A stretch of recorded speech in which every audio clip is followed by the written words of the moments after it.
Hi friends, welcome to my channel my family dairy. ఎలా ఉన్నారండి? అందరూ బాగున్నారా? నేను కూడా బాగున్నానండి. మీరందరూ ఎలా ఉన్నారో నాకైతే కామెంట్ సెక్షన్లో కామెంట్ చేయండి. మీకు కనుక నా రెసిపీస్ ఇంకా వ్లాగ్స్ నచ్చుతున్నట్టయితే ఖచ్చితంగా లైక్ చేయడం మర్చిపోకండి. సో ఫ్రెండ్స్, ఇంక ఇవాళ అయితే నా ఎర్లీ మార్నింగ్ రొటీన్ అయితే మీతో షేర్ చేసుకుంటా. ఇంకా మంచి రెసిపీస్ కూడా ఉన్నాయండి. ఇవాళ లంచ్ బాక్స్లోకి నేనైతే పన్నీర్ బుజ్జీ చేశాను, అలాగే చపాతీ. ఇంకా నన్ను రోటీ మేకర్ రివ్యూ అడుగుతున్నారు. సో దానికోసం కూడా చూపిస్తాను మీకు. ఇంకా వ్లాగ్ అయితే కంటిన్యూ చేయండి. ఇంక ఇవాళ అయితే ఎర్లీగా లేచానండి. అంటే మామూలుగా 5:30కి లెగుస్తున్నాను ఈ మధ్య.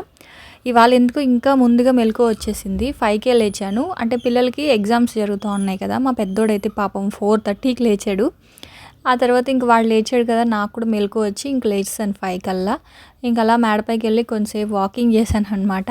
సో చాలా బాగుండింది ఎర్లీ మార్నింగ్ మేడ మీద అలా తిరగడం. కాకపోతే నాకు భయం, అందుకే మళ్ళీ వచ్చేసాను. ఇంకొచ్చి ఇంట్లో పనులు చేసుకుంటాం కదా. ఆ తర్వాత ఇంకా నాకు చెప్పారు ఇంట్లో వాళ్ళు వెళ్ళే ముందే ముగ్గు వేయాలి అని చెప్పి. మ్యాక్సిమం ఎప్పుడు అలాగే వేస్తానండి. కాకపోతే ఇంక పిల్లలకి 7:00 కల్లా అన్నీ రెడీ చేసి పెట్టాలి కాబట్టి ఇంక వాళ్ళు వెళ్ళాక వేస్తున్నాను ముగ్గు అయితే మాత్రం. కానీ ఇంక ఇవాళ టైం ఉంది కదా అని చెప్పి ముందే ముగ్గు అయితే వేసాను. అయితే ఇంక ఇవాళ చెప్పాను కదా లంచ్ బాక్స్లోకి పన్నీర్ బుజ్జి అయితే చేస్తున్నాను. సో మామూలుగా అయితే పన్నీర్ ఎక్కువ చేస్తా, 1/2 kg పన్నీర్తో చేస్తా 2 పూటలకి సరిపడా. ఎందుకంటే మా ఇంట్లో అంత ఇష్టం పిల్లలకి, కానీ నాకు కూడా ఇష్టమే. సో 2 పూటలకి సరిపడా చేస్తా, కానీ ఇవాళ కొంచెమే చేస్తున్నాను. 1/2 kg పన్నీరే అనమాట. ఇది హెరిటేజ్ వాళ్ళది. అలాగే ఇవాళ నేను ఉసిరికాయతోటి జాములు, అంటే ఉసిరికాయతో ఒక రెసిపీ చేశానండి. అది చాలా హెల్దీ రెసిపీ, చాలా మంచి రెసిపీ. సో అది కూడా చూస్తూ ఉండండి చివరి వరకు, ఓకేనా?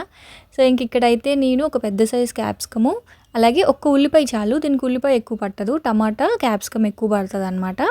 ఆ తర్వాత ఒక ఉల్లిపాయ, 2 టమాటాలని చాపర్లో వేసేసి 2 కలిపి చాప్ చేసేసాను.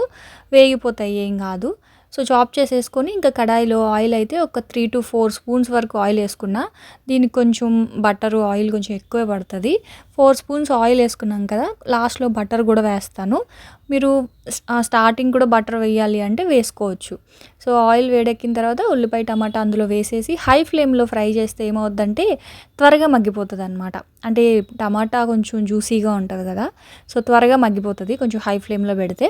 సో ఇంకా అలా కలుపుతూ ఉన్న ఒకవైపు, ఇంకోవైపు ఈ క్యాప్సికమ్ ఇవన్నీ కూడా చాప్ చేస్తూ ఉన్నా. పన్నీరు మీ ఇష్టం అండి, చిన్న చిన్న క్యూబ్స్ లాగా చేత్తో కట్ చేయగలిగితే కట్ చేయండి. లేదు అనుకుంటే చాపర్ లాంటివి ఏదైనా ఉంటే అందులో వేసేస్తే మనకి బాగా చిన్న చిన్న ముక్కల్లాగా కట్ అయిపోతుంది. ఈ రెసిపీ ఎప్పుడైనా మన ఇంట్లో ఫంక్షన్స్ అలాంటివి జరిగినప్పుడు కనుక చేస్తే ఇది బాగా ఇంట్రెస్టింగ్గా తింటారు. ఎందుకంటే పన్నీర్ కర్రీ అనుకోండి, మన పన్నీర్ ముక్కలు అందరికీ సరిపోయాయా లేవా అని కొంచెం కంగారు ఉంటుంది. అదే ఇది ఇప్పుడు నేను చేసేదనుకోండి, మొత్తం కర్రీ అంతా పన్నీర్ ఉంటుంది అనమాట. సో అప్పుడు ఏంటంటే తినే వాళ్ళకి కూడా కొంచెం బాగుంటుంది. సో మన దగ్గర పన్నీర్ తక్కువ ఉండి కర్రీ ఎక్కువ చేయాలి అనుకున్నప్పుడు ఇలాంటి కర్రీస్ ట్రై చేయండి ఫంక్షన్స్ అప్పుడు. అంటే ఇంట్లో ఎప్పుడైనా చిన్న ఫంక్షన్స్ లేదా ఎక్కువ మంది ఇంట్లో ఉన్నప్పుడు ఇలాంటివి బాగుంటుంది అనమాట. మరి అంతే కదండి, అందరికీ సరిపడా పెట్టాలి అంటే ఇంట్లో ఆడవాళ్ళు ఇలాంటి ట్రిక్స్ ఫాలో అవుతూ ఉండాలి, అంటే ఇలాంటి రెసిపీస్. సో ఇదిగోండి, ఇంకా క్యాప్సికమ్ కూడా వేసేసి హై ఫ్లేమ్లో టమాటా, ఉల్లిపాయ, క్యాప్సికమ్ బాగా మగ్గించేసాను. ఆ తర్వాత ఇది వచ్చేసి అల్లం పచ్చిమిర్చి పేస్టు. మీ ఇష్టం, మీకు నచ్చితే అల్లం వెల్లుల్లి పేస్ట్ అయినా వేసుకోవచ్చు, లేదంటే అల్లం పచ్చిమిర్చి పేస్ట్ అయినా వేసుకోవచ్చు. నేనైతే అల్లం పచ్చిమిర్చి వేసుకున్నా. ఆ తర్వాత ఒక స్పూన్ కారము, ఒక స్పూన్ ధనియాల పొడి, 1/2 స్పూన్ జీలకర్ర పొడి, 1/2 స్పూన్ చాట్ మసాలా, 1/2 స్పూన్ గరం మసాలా అన్నీ వేసుకున్నాను కదా. ఇది మెయిన్. ఇది శనగపిండి, ఒక 2 స్పూన్ల శనగపిండి. మీకు శనగపిండి వద్దు అనుకుంటే జీడిపప్పు పేస్ట్ కూడా వేసుకోవచ్చు. జీడిపప్పు పేస్ట్కి బదులుగా నేనైతే ఇక్కడ ఒక 2 స్పూన్స్ శనగపిండి తీసుకున్నాను. చాలా బాగుంటుంది, టేస్ట్ ఏం డిఫరెన్స్ ఏం రాదు. మీరు జీడిపప్పు వేస్తే ఎలా ఉంటుందో శనగపిండి వేసినా అలాగే ఉంటుంది. అలా అని ఎక్కువ వేసేయద్దు, జిగురు వచ్చేస్తుంది కూర. 2 స్పూన్స్ చాలు. ఆ 2 స్పూన్లు శనగపిండి వేసుకున్న తర్వాత సాల్ట్ వేసుకొని, మీ దగ్గర ఉంటే క్రీమ్ వేయండి. నా దగ్గర క్రీమ్ లేదు కాబట్టి పెరిగేసుకున్నాను. సో ఆ కమ్మదనం రావాలి కాబట్టి. సో పెరిగేసేసుకొని సాల్ట్ అవన్నీ కూడా బాగా మంచిగా మిక్స్ చేసేసి తర్వాత చాప్ చేసుకున్న పన్నీర్ అంతా వేసేస్తే అసలు మా పిల్లలు ఎంత ఆనందంగా తింటారో తెలుసా. ఇదైతే మాత్రం అంత ఇష్టం అనమాట వాళ్ళకి. నేను దీన్ని డ్రైగా గూడా చేస్తా. అంటే టమాటో లేకుండా గూడా చేస్తాను. సో, అది ఈసారి ఎప్పుడైనా చూపిస్తా. అదేంటంటే మనం రోల్స్ లాగా చేయాలి అంటే పన్నీర్‌లో స్టఫ్ పెట్టి చపాతీలో స్టఫింగ్ పెట్టి రోల్ లాగా చేయాలి అనుకున్నప్పుడు కొంచెం డ్రైగా గూడా చేస్తాను. సో, ఇదేంటి అంటే మనకి కొంచెం గ్రేవీగా కర్రీలాగా ఉంటది. పన్నీర్ బుజ్జి చాలా బావుంటది. ఒకసారి ఇలా ట్రై చేయండి. సో, ఇక్కడేంటంటే పన్నీర్ అంతా వేసేసి అదంతా కొంచెం మంచిగా మసాలాలో కుక్ అవ్వాలి కాబట్టి ఒక చిన్న కప్పు వాటర్ అయితే వేసేసుకున్నాను. ఆ తర్వాత అదంతా మిక్స్ అయిపోయిన తర్వాత లాస్ట్‌లో ఇదిగోండి బటర్ ఏసేసి మీరు కావాలి అంటే తినేటప్పుడు కూడా వేసుకోవచ్చు. నేను ఇంక ఇలా వేసేసాననమాట. సో, అదైతే కొంచెం అడుగు మాడకుండా మధ్యలో కలుపుతూ కొంచెం సేపు మగ్గనివ్వాలి. అయిపోతది ఒక 10 మినిట్స్ పాటు కొంచెం అలా మసాలాల్లో గనుక మగ్గించాము అంటే పన్నీర్ అంతా ఉప్పు, కారాలు అన్నీ కరెక్ట్‌గా సెట్ అయిపోతాయి. సో, అదైతే ఇంక అలా సిమ్‌లో పెట్టాను. ఇంకైతే ఇదిగోండి రోటీ మేకర్‌లో చపాతీ చేద్దామని చెప్పేసి ఇవాళ చపాతీ పిండి చాలా లూజ్‌గా కలుపుకున్నా. లూజ్‌గా కలుపుకోవడం అంటే కొంచెం వాటర్ ఎక్కువ వేసుకొని మరి ఇలా కలుపుకోవాలనమాట. సో, ఇలా వాటర్ ఎక్కువ వేసుకున్నప్పుడు చేతికి అంటుకుపోతది కాబట్టి కొంచెం 2 చేతులకి ఆయిల్ రాసుకొని ఇలా చిన్న చిన్న బాల్స్ లాగా చేసి పెట్టుకోవాలి. అయితే నన్ను ఎందుకక్క మీ దగ్గర రోటీ మేకర్ ఉన్నా మీరెందుకు చేత్తో చేస్తారు చపాతీలు అని అంటేనండి, నాకు ఎక్కువ మంది అంటే ఇప్పుడు మా చెల్లి వాళ్ళు లేదా శ్రావణి వాళ్ళు లేకపోతే ఇట్లా ఎక్కువ ఎవరైనా వచ్చినప్పుడు ఎక్కువ చపాతీలు చేసేటప్పుడు అలాంటప్పుడు వాడతాను ఈ రోటీ మేకరు. అంతేగాని రెగ్యులర్‌గా అయితే మాత్రం చేత్తోనే చేసేస్తా. మెయిన్‌గా ఈ రోటీ మేకర్‌కి వచ్చిన ప్రాబ్లమ్ ఏంటంటే స్టార్టింగ్ ప్రాబ్లమ్ అనమాట. స్టార్టింగ్ మనకి కొంచెం ఈ చపాతీ పిండి అంటుకుపోవడం అట్లా ఉంటది. కానీ ఎక్కువ క్వాంటిటీలో చేయాలి అంటే మాత్రం ఇది రోటీ మేకర్ చాలా మేలనే చెప్పాలి. కానీ అందరికీ ఈజీగా రాదండి ఇందులో చేయడం మాత్రం. నేను కూడా నా దగ్గర ఇదివరకు ఒకటి ఉండేది. ఇది ఇంకొకటి ఫస్ట్‌ది పాడైపోయింది. రెండోది తెచ్చుకున్నాను. సో, అంత ఈజీగా అయితే రాదు. ప్రాక్టీస్ చేస్తూనే ఉండాలి. అయితే నేనేం చేస్తానంటే చపాతీలు గానీ, పూరీలు గానీ ఇలా చేసేసి పెనం మీద కాలుస్తాను. ఒకవేళ పూరి అయితే ఆయిల్‌లో ఫ్రై చేస్తాను కానీ ఇంకా దాంట్లో అయితే నేనేమి ఫ్రై చేయననమాట. జస్ట్ రోటీ మేకర్ అనేది నేను ఇలా ప్రెస్ అవ్వడానికి మాత్రమే. ఎందుకంటే చపాతీలు పామడానికే ఎక్కువ టైం పడతాయి కదా! అందుకని నేను ఇలా ప్రెస్ చేస్తాను. గ్రీన్ లైట్ వెలిగిన తర్వాత హీట్ అయ్యింది అని అర్థం అనమాట. ఆ తర్వాత మనం ఇలా పిండి చాలా సాఫ్ట్‌గా అంటే కొంచెం ఎక్కువ వాటర్ ఏసి కలుపుకుంటేనే మనకి చపాతీ అనేది ఇలా స్ప్రెడ్ అవుతది. సో, మీకు కంప్లీట్ రివ్యూ కావాలి అంటే నేను రోటీ మేకర్ కొనినప్పుడు రివ్యూ చేశాను. ఆ వీడియో అనేది నేను ఈ వీడియో డిస్క్రిప్షన్‌లో ఇస్తాను. ఎవరికైనా చూడాలి అనుకుంటే చూడండి. ఎందుకంటే ఎలా చేయాలి, అందులో ఏమేం చేయొచ్చు అన్నీ కూడా వీడియో అయితే ఆ వీడియోలో ఉంటది. ఒకసారి ఎవరైనా చూడాలి అనుకుంటే చూడండి. కానీ నేను ఎవ్వరికీ చెప్పట్లేదండి కొనుక్కోమని మాత్రం. మీకు కొనుక్కోవాలి అని ఉంటే మీకు యూజ్ అవుతది అనుకుంటేనే కొనుక్కోండి. ఎందుకంటే లాస్ట్ టైం ఒకళ్ళు కొనుక్కొని పాపం ఇబ్బంది పడ్డారు. వాళ్ళకి సరిగ్గా రాలేదంట చపాతీలు. ఏదైనా ప్రాక్టీస్ చేస్తేనే వస్తదండి. నాకు కూడా స్టార్టింగ్ అయితే రాలేదు. ఇంక అలా చేయగా వచ్చింది. సో, ఇంకా ఇదిగోండి చపాతీలు చూసారు కదా! సాఫ్ట్‌గానే వస్తాయి. మనకి గట్టిగా అయితే ఏమీ రావు. అంతా మనం పిండి కలిపే దాంట్లోనే ఉంటదండి. అంటే చపాతీ పిండి కలిపే దాంట్లోనే ఉంటది. పిండి గట్టిగా కలిపితే చపాతీలు గట్టిగా వస్తాయి. అదే పిండి గనుక ఎక్కువ వాటర్ ఏసి కలిపితే మనకి సాఫ్ట్‌గా వస్తాయన్నమాట. సో, అది ఇంకా పిల్లలకైతే బాక్స్ పెట్టేశాను. లింక్ ఎవరికైనా కావాలి అనుకుంటే ఆ వీడియో లింక్ డిస్క్రిప్షన్‌లో ఇస్తాను. ఒకసారి చూడండి. అందులో దోస మనం తందూరి లాగా ఫ్రైస్ చేసుకోవాలి అన్నా సరే మనం ఈ రోటీ మేకర్‌లో చేసుకోవచ్చనమాట. సో, ఇంక పిల్లలకైతే పెరుగన్నం పెట్టేశాను. వాళ్ళు దోస ఉన్నా మాకొద్దు పెరుగన్నమే పెట్టేయమ్మా అంటున్నారు. సో, అదైతేనే నాకు కూడా కొంచెం కడుపు నిండా పెట్టాను అన్న ఫీలింగ్ వస్తుంది. అందుకే ఇద్దరికీ కూడా ఉదయాన్నే 7:00కే పెరుగన్నం అయితే పెట్టేశా. పెరుగన్నం పెట్టి ఇంక మా వారికైతే దోసలేసాను. ఇంక మా వారికి అంటే తనకు కూడా చపాతీలే కట్టేసా అనమాట. చపాతీలు కట్టి మా వారికి దోసేసి ఇంక తను వెళ్ళిన తర్వాత నేనైతే కొంతసేపు టీ అది తాగేసి ఇంట్లో పనంతా చేసుకొని ఇప్పుడు టిఫిన్ వేసుకుంటున్నానండి. ఇదొచ్చేసి నా టిఫిన్ అదే దోస. ఏమైందంటే ముందు రోజు నైట్ నేను కీమా చేశా కదా! మటన్ కీమా అది కొంచెం మిగిలిందనమాట. సో, ఇవాళ నేను మటన్ కీమా దోస అయితే చేసుకుంటున్నా. మా వారికి ఏసిస్తానంటే నాకొద్దు ఉదయాన్నే నాన్ వెజ్ వద్దు నాకు ప్లెయిన్ దోస ఏసి ఇచ్చేయి అన్నారు. సో, ఆ కర్రీ ఉందనమాట. అందుకని చెప్పేసి ఇంక నేను దోస మీద ఇలా వేసుకొని తింటున్నాను. ఫస్ట్ అయితే ఆనియన్స్ వేసుకున్నాను. చాలా బాగుందండి. లాస్ట్ టైం మీకు చికెన్ కర్రీ వేసి చూపించా కదా! ఎగ్ కట్ చేసి అందులో చికెన్ గ్రేవీ వేసి చేశాను. అది కూడా బాగుంది. ఇలాగ దోస మీద మటన్ కీమా కానీ లేకపోతే చికెన్ కీమా కానీ ఏదైనా నైట్ టైం మిగిలి ఉంటాయి కదా కొన్ని కర్రీస్ మనకి. సో అవి ఇలా దోస మీద వేసుకొని అంటే మిగిలిపోయాయని మొత్తం ఆనియన్స్ ఇంకా ఒక్క దోస మీదే వేసేసా. నాకు ఇది ఒక దోస తింటే చాలు హెవీ అయిపోయింది. అందుకే నేను ఒక దోసే చేసుకున్నా. ఇదేంటంటే సిమ్లో పెట్టి దోసని మంచిగా కాల్చుకొని రివర్స్ వేయాలన్నమాట. అంటే ఆ కీమా కూడా పెనం మీద కాలాలి. అప్పుడు ఏమవుద్దంటే ఒక మంచి స్మెల్ వస్తుంది. ఆ కాలిన స్మెల్ చాలా బాగుందన్నమాట దోసకి. ఎప్పుడైనా ఎవరైనా ట్రై చేయాలి అనుకుంటే ట్రై చేయండి, చాలా బాగుంది. నేను మాత్రం హ్యాపీగా ఎంజాయ్ చేశాను దోసని. యాక్చువల్గా మా వారికి వేసి ఇచ్చేద్దాంలే అనుకున్నా. తనేమో నాకు వద్దు నువ్వు తినేసే అన్నారు. ఇంక అందుకే దోసని నేను వేసుకొని హ్యాపీగా ఎంజాయ్ చేస్తూ తినేసాను. ఒక్క దోసే చాలు, కడుపు నిండిపోతుంది అనమాట. ఇదిగోండి, కొంచెం స్లోగా మనం కాల్చుకుంటే ఆ మొత్తం ఆ పైన ఉన్న కీమా అంతా కూడా ఫ్రై అవుతుంది. సో నాన్ వెజ్ తినని వాళ్ళు మాత్రం దయచేసి తిట్టుకోవద్దు. ఈ భారతీయ ఎప్పుడు నాన్ వెజ్ రెసిపీసే చూపిస్తుంది అని మ్యాక్సిమం చాలా తగ్గించేసానండి. చేయడం కూడా తగ్గించాను, చూపించడం కూడా తగ్గించాను తెలుసా. ఎక్కువ వెజ్ రెసిపీసే ఇవాళ మీకు పన్నీర్ రెసిపీ చూపించాయి కదా, సో నాన్ వెజ్ వాళ్ళ కోసం అని చెప్పి ఇంక ఈ దోశ చూపించాను. సో ఇద్దరు మన సబ్స్క్రైబర్స్లో ఇద్దరు ఉన్నారు కాబట్టి సో ఇద్దరి కోసం చేయాలి కదండి. సో అర్థం చేసుకోండి ఎవరైనా నాన్ వెజ్ తినని వాళ్ళు. సో ఇంక నేనైతే టిఫిన్ తినేసాను. టిఫిన్ తినేసి మాకు ఇంటికి దగ్గరలోనే మన సబ్స్క్రైబ్ ఒకరు అస్మా అని చెప్పి ముస్లిమ్స్ అనమాట. సో తను వచ్చారు, ఇది వరకు కూడా ఒకసారి వచ్చారు. సో మా ఇంటికి ఎదురుగా కూడా వాళ్ళ ఫ్రెండ్స్ ఉన్నారంట.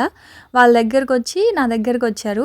వచ్చి ఇంకా అలా మాట్లాడుతూ నేను ఫ్రూట్స్ కొనడానికి బయటకు వెళ్తున్నానని చెప్పాను. అయితే తన దగ్గర తను కూడా స్కూటీ వేసుకొని వచ్చింది. నేను దిగబెడతానండి అని చెప్పేసి ఇంకా అక్కడ దాకా శాంతినగర్ వరకు తీసుకెళ్లారు.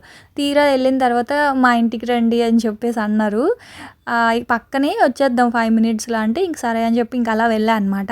అలా వెళ్తే వాళ్ళ ఇంట్లో ఏమో ఇదిగోండి బర్డ్స్ ఉన్నాయి. చిలుకలు పెంచుతారంట వాళ్ళు. భలే ఉన్నాయి కదా, నాకు చాలా ఇష్టం. కాకపోతే ఇంట్లో పెంచకూడదు లేకపోతే ఏవేవో అంటారు కదా, అందుకే ఇంకా పెంచలేదు. కానీ నాకు భలే ఇష్టం అండి కుందేలు కానీ, కుందేలు పిల్లలు ఇలాగా ఈ పిచ్చుకలు ఏమంటారు ప్యారెట్స్ అంటే చాలా ఇష్టం. చిన్నప్పుడు ఉండేవి నా దగ్గర ర్యాబిట్ పిల్లలు ఉండేవి, కుందేలు పిల్లలు పెంచేదాన్ని. తర్వాత కుక్కలు తినేసాయి, ఇంక అందుకే అప్పటి నుంచి వాటి జోలికి వెళ్ళట్లేదు. ఆ తర్వాత ఇంకా తనే మళ్ళీ ఇక్కడ ఫ్రూట్ షాప్ దగ్గర దిగబెట్టింది. ఇంక నేనైతే ఫ్రూట్స్ తీసుకుంటా ఉన్నా. సో ఈ ఫ్రూట్ చూసారా అండి, దీని పేరు మీకు ఎవరికైనా తెలుసా? చూడడానికైతే టమాటా పండులాగా ఉంది, కానీ ఇది చాలా కాస్ట్ ఉందన్నమాట. ఒకటి 50 రూపీస్ అంట. పావు కేజీ అయితే 80 రూపీస్. పావు కేజీకి 2 పళ్ళు వచ్చాయి. సింగిల్ పీస్ తీసుకోవాలి అంటే 50 రూపీస్ అంట ఈ పండు. అంటే ఎప్పుడు తినలేదు కదా, ఒకసారి ట్రై చేద్దాం అని చెప్పేసి తీసుకున్నా. ఆ తర్వాత ఇవి కూడా తీసుకున్నాను. ఇవి చూడడానికేమో సపోటా పళ్ళులా ఉన్నాయి, లిచ్చీస్, కానీ లిచ్చీ జాతికి చెందినవి అనమాట ఇవి. వీటి పేర్లు కూడా నాకు తెలీదు, కాకపోతే ఏదో కొత్తగా ఉన్నాయి. లాస్ట్ టైం తీసుకొని తిన్నాను అవి ఒక పావు కేజీ. బాగున్నాయండి అవి కూడా. పావు కేజీ 75 రూపీస్, అంటే కేజీ 300 అనమాట. సో మనకి హాఫ్ కేజీ 150, పావు కేజీ అయితే 75 రూపీస్ కదా. సో అలాగే అస్సలు ఏం తగ్గించలేదు, ₹1 కూడా తగ్గించలేదు అతను. సరే అని చెప్పేసి ఇంకా పప్పాయ, యాపిల్స్ కూడా చాలా బాగున్నాయి. ఇతని దగ్గర కాదు, వేరే బండి వచ్చింది, అక్కడ యాపిల్స్ తీసుకొని ఇంకా అవన్నీ తీసుకొని ఇంక ఇంటికైతే నడుచుకొని వస్తూ ఉన్నా అనమాట స్లోగా. వర్షం పడుతూ ఉంది. సో వర్షం అసలు ఎందుకో మళ్ళీ వర్షాలు స్టార్ట్ అంట. ఒక వన్ వీక్ వరకు వర్షాలు ఉంటాయని చెప్పేసి ఫోన్లో మెసేజ్లు వస్తూ ఉన్నాయి. వర్షాలు అయితే పడుతూ ఉన్నాయి. మళ్ళీ బట్టలు ఆరేయడానికి ఇబ్బంది అయిపోతూ ఉందండి. ఇంకా అలా వాకింగ్ చేసుకుంటూ వచ్చేసాను. ఇదిగోండి యాపిల్స్ మాత్రం చాలా బాగున్నాయి. కేజీ 200 అంట. ఇంకా అలా 1 కేజీ యాపిల్స్ తీసుకున్నా. పప్పాయ తీసుకున్నాను. పప్పాయ చూడండి, ఇంత పెద్ద పప్పాయ 60 రూపీస్కి వచ్చింది. అదే బుల్లిగా ఉన్న ఆ ఫ్రూట్స్ ఏమంటే ఒక్కొక్క ఫ్రూట్ 40-50 రూపీస్ అంట. ఇంకా అలా సో అవి మీకు కట్ చేసి చూపిస్తానులేండి అవి ఎలా ఉన్నాయి అని చెప్పి. ఆ తర్వాత ఇంకా ఇదేంటి అంటే ఇది తిరుపతి లడ్డు అనుకుంటున్నారు కదా, కాదండి బెల్లం. సో ఈ బెల్లం ఏంటంటే ఫ్రిడ్జ్లో పెట్టేశాను, వెళ్ళేటప్పుడు బయట పెట్టేసి వెళ్ళాను. ఇదేమో అందుకే తడిగా అయిపోయింది బెల్లం అంతానా. సో ఇప్పుడు ఈ బెల్లం ఎందుకు కట్ చేస్తున్నాను అంటే చెప్పాయి కదా మీకు ముందు, ఉసిరికాయతోటి ఇవాళ మీకు ఒక రెసిపీ చూపిస్తా అని చెప్పి. ఇదిగోండి, ఇది లాస్ట్ ఇయర్ ఎప్పుడో కూడా చూపించానండి. తర్వాత అడిగారు, ఇంకా ఉసిరికాయలు దొరకలేదు, నేను చేయలేదు. సో ఇవి దొరికినప్పుడు, మనకి ఉసిరికాయలు దొరికినప్పుడు ఇది కనుక చేసి పెట్టుకుంటే మనకి ఎప్పుడైనా కళ్ళు తిరుగుతున్నప్పుడు లేదా పైత్యం ఎక్కువైనప్పుడు, డైజెషన్ ప్రాబ్లం ఉన్నప్పుడు చాలా వాటికి ఇది చాలా మంచిది. ఇంకా జుట్టు హెయిర్ ఫాల్ ఎక్కువ ఉన్న వాళ్ళు కూడా డైలీ ఒకటి తింటే మంచిదే. సో టేస్ట్ కూడా చాలా బాగుంటుందని చెప్పొచ్చు. ఇంక ఇక్కడ ఏంటి అంటే ఒక పావు కేజీ బెల్లము కట్ చేసుకున్నాను, ఒక పావు కేజీ ఉసిరికాయలని కట్ చేసుకున్నాను. ఆ తర్వాత ఒక కడాయి తీసేసుకొని అందులో ఒక స్పూను ఏమంటారు నెయ్యి, ఒక స్పూన్ వేసుకోండి నెయ్యి. సేమ్ మనము ఇది చేస్తాం కదండి గులాబ్ జాములు, సో అలాగే, కాకపోతే గులాబ్ జాముల్ని మనం డీప్ ఫ్రై చేస్తాము, వీటిల్నేమో డీప్ ఫ్రై కాకుండా జస్ట్ కొంచెం నెయ్యిలో ఫ్రై చేసుకుంటాం అనమాట. గులాబ్ జామ్ పంచదారతో చేస్తాము, ఇదేమో బెల్లంతో చేస్తాము. అయితే పక్క నుంచి కొంచెం కుక్క అరుపులు అలాంటివి వినిపిస్తాయి, ఏమీ అనుకోవద్దండి. మా పక్కింటి వాళ్ళు కుక్క అరుస్తూనే ఉంది ఎందుకో ఇవాళ. దానికి తోడు ఉల్లిపాయల బండి, టమాటాల బండి, ఆ తర్వాత చేపలోళ్ళు, ఇంకా అలా ఏదో ఒకటి వస్తూనే ఉంటుంది. కరెక్ట్గా నేను వాయిస్ ఓవర్ ఇచ్చేటప్పుడే వస్తాయి అవన్నీ. నా దగ్గర మైక్ లేదు, మైక్ తీసుకోవాలి. మైక్ ఉంటే ఆ సౌండ్స్ అన్నిటిని ఫిల్టర్ చేస్తుంది, మైక్ లేకపోవడం వల్ల అవన్నీ మీకు కూడా వినిపిస్తాయి. సో కొంచెం అడ్జస్ట్ అవ్వండి. అయితే ఇంకా ఆ నెయ్యిలో ఆ ఉసిరికాయలని కొంచెం ఫ్రై చేసేసి అందులో గ్లాస్ వాటర్ అయితే వేసి మూత పెట్టేశాను అనమాట. సిమ్లోనే ఉసిరికాయలు వాటర్లో బాగా ఉడకాలి. ఉడికిన తర్వాత బెల్లం కలుపుకోవాలన్నమాట. ముందే బెల్లం కలుపుకుంటే ఏమవుద్దంటే ఉసిరికాయ అనేది ఉడకదు. కాబట్టి ఫస్ట్ ఉసిరికాయలు వాటర్లో కొంచెం బాగా మగ్గాలి. ఈ లోపల టైలర్ ఆవిడకి ఫోన్ చేశాను, వస్తానన్నారు. అందుకని చెప్పి చీరలు అయితే కవర్లో పెడుతున్నా. మొన్న తీసుకున్న శారీకి బ్లౌజ్ కుట్టించుకుందాం అనుకుంటున్నా, దసరా వస్తుంది కదా. అలాగే ఇంక ఈ శారీస్ ఉన్నాయి కదా, ఇవి బాందినీ శారీస్ ఒక టైంలో బాగా కట్టారు అందరూ. అయితే నాకు చాలా ఇష్టం అండి. అయితే శారీస్ కట్టుకోలేకపోతున్నాను, డ్రెస్ అయినా కుట్టించుకుందాంలే అని చెప్పేసి ఈ 2 శారీస్ తీసా. ఇవి సిల్క్ శారీస్, అంటే సిల్క్ కదా, బాగుంటాయి. పక్కన ఒక పిక్ యాడ్ చేశాను చూడండి, ఈ టైప్లో కుట్టించుకుందాం అనుకుంటున్నాను, బాగుంటాయి కదా. సో ఇవి మీషోలో అయితే మనకి అంత ఫిట్టింగ్ సరిగా రావట్లేదు. బయట ఇవి ఉంటాయి కదా ఇన్స్టాగ్రామ్ పేజెస్లో చూస్తే ఒక్కొక్కటి 2000 అలా ఉన్నాయన్నమాట. సో ఇప్పుడు ఎలాగో శారీస్ ఉన్నాయి, వేస్ట్గా ఉన్నాయి, కట్టుకోవట్లేదు. సో ఇలా కుట్టించుకుందాము, ఎప్పుడైనా బయటికి వెళ్ళేటప్పుడు బాగుంటాయి కదా వేసుకోవడానికి అని చెప్పేసి ఇంక అలా బ్యాగ్లో పెడతా ఉన్నాను అనమాట. సో టైలర్ ఆవిడ వచ్చినప్పుడు ఇంక అన్నీ దానికి ఇచ్చేసి కరెక్ట్గా మెజర్మెంట్స్ ఇవ్వాలి. ఎందుకంటే బోల్డ్ చీరలు ఉన్నాయండి, నా దగ్గరే కాదు, నాకు తెలిసి ఆడవాళ్ళు అందరి దగ్గర బోల్డ్ చీరలు ఉంటాయి. అయినా సరే చీరలు పక్కన పడేసి మళ్ళీ డ్రెస్సులు కొంటూ ఉంటాము, మళ్ళీ చీరలు కొంటూ ఉంటాము. సో ఎందుకు ఇలాగా శారీ మొత్తం ఒకే ప్రింట్ వచ్చినప్పుడు వాటితో ఎంచక్క డ్రెస్ కుట్టించుకోవచ్చు కదా. సో అందుకని చెప్పి ఇంకా అవైతే పక్కన పెట్టాను. టైలర్ ఆవిడ వస్తే ఆవిడకి ఇచ్చేయాలి. ఇంక ఈ లోపల ఉసిరికాయలు అయితే బాగా ఉడికిపోయాయండి. అంటే మనం ఒక గ్లాస్ వాటర్ వేసాం కదా, గ్లాస్ వాటర్ కాస్త హాఫ్ గ్లాస్ అయిపోవాలన్నమాట. అంటే అంత వాటర్ అంతా ఇంకిపోయే వరకు ఉసిరికాయలు ఉడికిపోతాయి, వాటర్ కాస్త ఇంకిపోవాలి. ఆ తర్వాత మనం కట్ చేసి పెట్టుకున్న బెల్లం ఉంది కదా, సో ఆ బెల్లం మనం ఎన్ని ఉసిరికాయలు తీసుకుంటే అంత బెల్లం అయితే తీసుకోవాలన్నమాట. సో బెల్లం కాస్త ఎక్కువైనా పర్వాలేదండి, ఎందుకంటే ఇది ఊరే కొద్దీ ఆ బెల్లం అనేది మనకి తేనె పాకంలాగా ఉంటుందండి. అసలు ఎంత బాగుంటుందో, ప్లస్ చాలా మంచిది కూడా. ఎందుకంటే నేను ఆల్రెడీ వాడుతున్నాను, మీకు చూపిస్తాను ఉండండి. సో బెల్లము ఫస్ట్ సమానంగా వేసా, తర్వాత కొంచెం ఎక్కువైనా పర్వాలేదులే అని ఇంకొంచెం బెల్లం కూడా యాడ్ చేశాను అనమాట. అయితే ఇదిగోండి, ఇది నేను 3 months అవుతుంది చేసి, 3 months ముందు చేశాను. చూడండి మొత్తం అంతా కూడా అంటే ఇప్పుడు ఉదయం పూట మనకి కొంచెం వికారంగా ఉండడం, లో బీపీ ఉంటుంది కదా. సో నాకు లో బీపీ ఉంది. సో అలాంటి వాళ్ళు, కొంచెం కళ్ళు తిరుగుతున్న వాళ్ళు, షుగర్ పేషెంట్స్, ఇట్లా వాళ్ళు చేసి పెట్టుకున్నారనుకోండి, మనకి కొంచెం షుగర్ తగ్గినా సరే, కొంచెం కళ్ళు తిరుగుతున్నా సరే, ఇదొకటి నోట్లో వేసుకుంటే వెంటనే నార్మల్ అవుతామండి. సో అందుకే నేను అప్పుడప్పుడు అలా చేస్తూ ఉంటా. ఇదిగోండి, ఈ మెయిన్గా ఆ తేనె పాకంలాగా ఉంది కదా, ఆ బెల్లం పాకం, దాంట్లో ఉసిరికాయ జ్యూసెస్ అన్నీ పట్టుకొని ఉంటాయి. చాలా బాగుంటుంది చెప్పాలంటే, పుల్లగా తీయంగా అలా ఉంటుంది అనమాట. మీరు కావాలి అనుకుంటే, ఇంకా హెల్తీగా కావాలి అనుకుంటే అందులో కొంచెం సొంటి పొడి, మిరియాల పొడి ఇట్లాంటివి కూడా యాడ్ చేయొచ్చు. కాకపోతే నేను అవన్నీ ఏం వేయట్లేదు, జస్ట్ ప్లెయిన్గా బెల్లం అంతే. అయితే మనకి బెల్లం అంతా కరిగిన తర్వాత పాకం రావాలి. పాకం వస్తేనే మనకి అది ఊరే కొద్దీ మనకి తేనెలాగా ఉంటుంది. ఒకవేళ పాకం రాలేదనుకోండి, ఎలా ఉంటుందంటే చూడండి, బెల్లం నీళ్ళల్లో మనం ఉసిరికాయలు నానబెట్టినట్టు ఉంటుంది. సో పాడైపోద్ది, అందుకని అలా చేయొద్దు. ఇదిగోండి మనకి తీగ పాకంలాగా రావాలన్నమాట. పాకం వచ్చిన తర్వాత ఇదిగోండి ఇలా ఉంటుంది. సో ఇది ఊరే కొద్దీ ఇంకా రుచిగా ఉంటుంది. అస్సలు ఒగరన్నదే ఉండదు అనమాట. ఒగరంతా పోయి చాలా బాగుంటుంది, లైట్గా ఉంటుంది ఒగరు, కానీ చాలా బాగుంటుంది. చల్లారిన తర్వాత ఏదైనా ఒక జార్లో వేసుకొని స్టోర్ చేసుకోవచ్చు. ఫ్రిడ్జ్లో పెట్టాల్సిన పని లేదు, బయట పెట్టుకోవచ్చు.